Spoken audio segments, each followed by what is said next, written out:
그러나 공이 없었다. 그래서 연습 때는 집공을 사용했고 정식 경기 때에야 선교사들이 구해준 가죽공을 이용했다.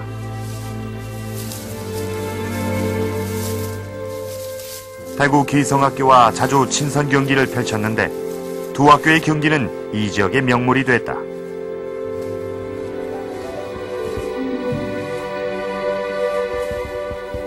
집공은 새끼줄을 적당한 굵기로 꼬아 마치 멍석을 엮듯이 엮으며 모양을 잡아나간다. 그런 다음 속에 짚을 채우고 마무리를 하면 집공이 완성된다.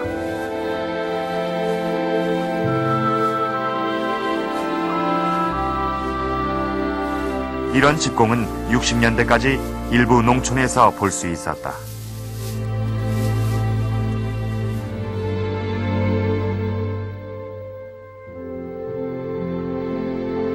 안확은 축구공뿐 아니라 야구공도 그렇게 만들어 사용했다.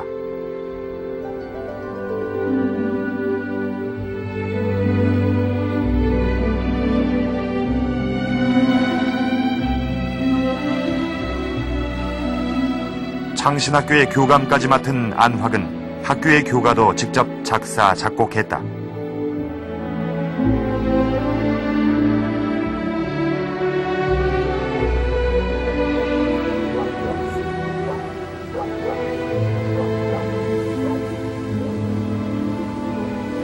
그러나 어려움이 있었다. 안확과 창신학교의 민족교육은 일제와 마찰을 일으켰고 이는 학교 재정에 어려움을 불렀다.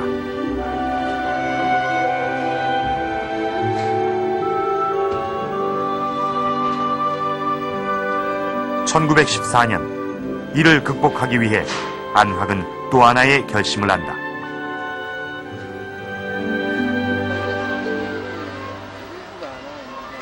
그것은 야외 시국 강연이었다.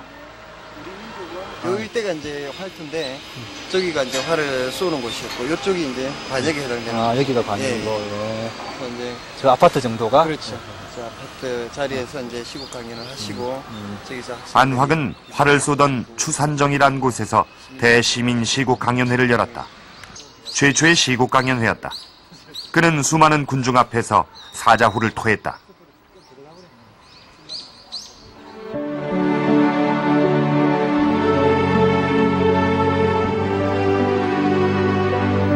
이제 이 나라를 찾고 이 핍박받는 민족을 일인들의 손아귀로부터 벗어나게 하는 오직 하나의 길은 교육을 통해서입니다.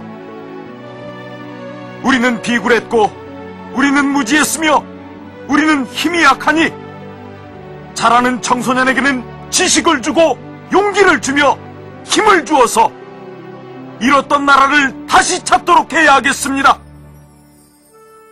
일본인 학교는 시설도 좋고 학교도 큽니다.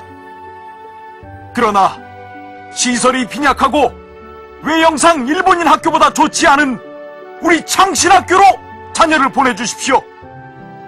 그리하여 우리의 자녀들이 민족혼을 배우고 나라와 조국을 배워서 잃었던 나라를 다시 찾는데 큰 일꾼이 되도록 해야 할 것입니다, 여러분.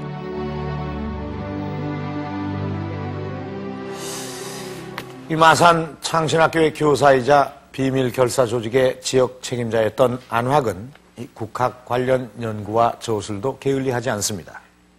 우리가 그를 높게 평가하는 것은 이 다양한 저술량 때문만은 아닙니다. 저술에 임하는 자세와 내용 면에서도 아주 의미가 있는 것이 많기 때문입니다. 그의 저서 중에 하나인 이 조선 문명사입니다. 일명 조선 정치사라고도 하는데요.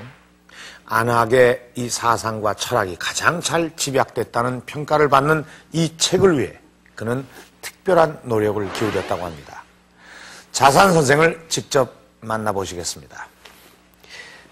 안확 선생님, 이 책을 집필하기 위해 정말 온몸으로 하셨다고 해도 과언이 아니라고 하는데요. 자료 수집을 위해 많이 돌아는 다녔지요. 고서적이 있는 곳이라면 국내 서원이나 사가의 장서각 등 어디든지 다녔지요.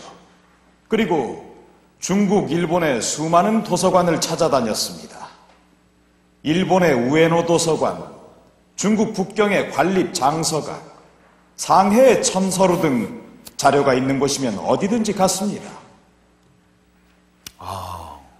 그러면 이 섭렵하신 이 자료도 정말 엄청나겠군요. 기록해 놓은 것을 보니 조선 문명사를 위해 참고한 책이 대략 8,500여 권 정도 되는 것 같습니다. 8,500여 권이요? 그렇게 많은 책을 참고로 하셨습니까? 정말 대단하십니다. 자, 그렇다면 이 책만 참고로 하신 건가요? 아무래도 기록 자료만으로는 한계가 있지요. 그래서 실제로 사람들을 많이 만났습니다.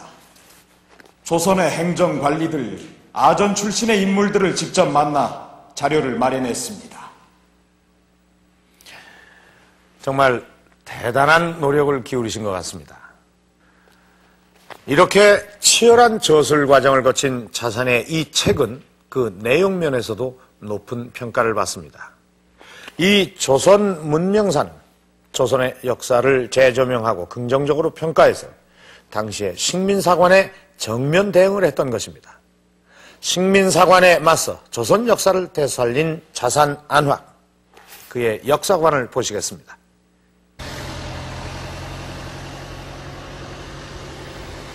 안팎에 대한 학계의 본격적인 연구는 80년대 이후 시작됐다.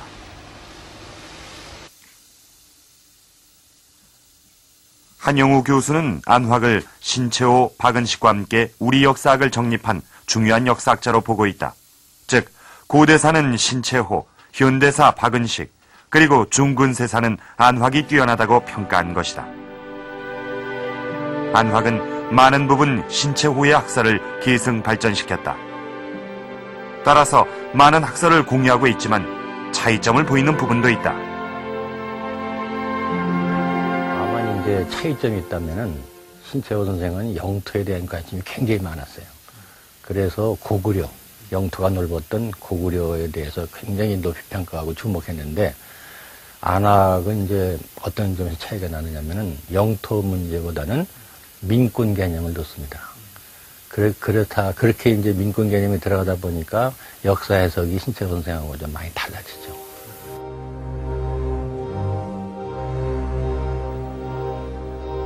특히 삼국 통일에 대해 안팎과 신채호는 다른 견해를 보였다.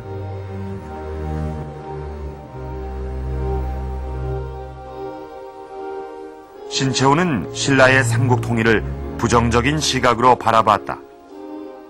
관련 인물들도 혹평을 해놓고 있다. 즉, 김춘추는 사대주의자, 김유신은 간사한 장수로 표현하고 있다.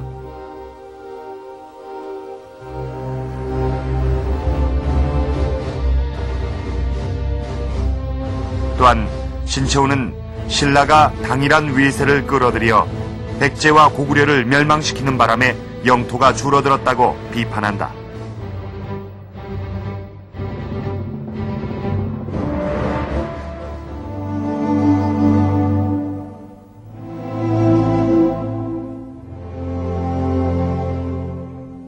그러나 안팎은 견해가 달랐다.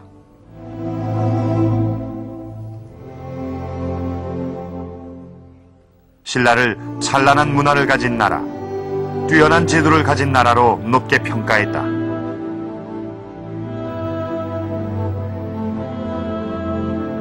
그리고 화랑도 등으로 충분히 통일을 할 수 있는 힘을 가진 나라로